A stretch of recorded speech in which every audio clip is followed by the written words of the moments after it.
But the whole issue around early intervention, I think, is still one that is language only and doesn't have the resource behind it. And the rationale for it, so that people understand, is this, because this is the battle we're going to have to win.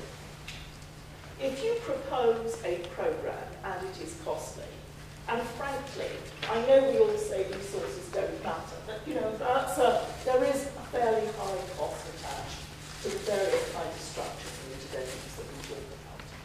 That number, the cost, goes immediately, as it were, into the accounting books. We all know there is a huge benefit if you want to look at life just in terms of pound, shillings and pence. There's a huge pound, shillings and pence benefit at the other end because of the children that don't need to come into social services systems, don't need to go into care, don't end up in prison, don't end up with sort of low-level jobs that aren't tapping their genuine opportunity, don't end up with mental health centres. So there's a huge benefit that comes at that far end. We are not allowed, in the way that government counts, to bring those benefits back in to consider against the costs that we're putting in up front. We can have an intuitive sense of it, but the accounting system doesn't allow you to do it. And if you were to attempt to sort of do it in Parliament, you know, and I'm happy always to stand up there and say it, that you will be attacked by the other parties who will very carefully only count the cost and essentially consider it flim-flam to look at the benefits. I come from a business background.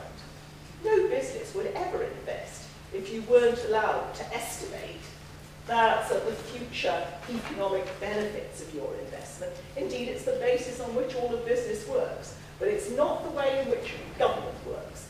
You count only the cost. You're never allowed to count the payoff. And something like the Institute of Fiscal Studies would absolutely criticise you from beginning to end if you were to try and count the benefits in that kind of way. And I think there's a huge argument that has to be made that as a society, we cannot afford just always to count the cost. We have a society to make decisions around accounting for the benefits as well. And if we were able to do that, I suspect the whole tone of this conference would be very different, and the resources available to everybody in this room would be fundamentally different, and we might even think that we live in a civilized society.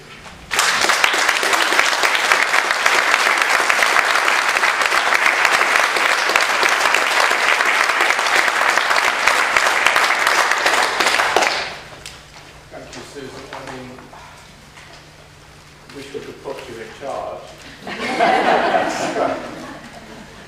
You know, really, I have to say, before I met Susan, I was deeply cynical about politicians.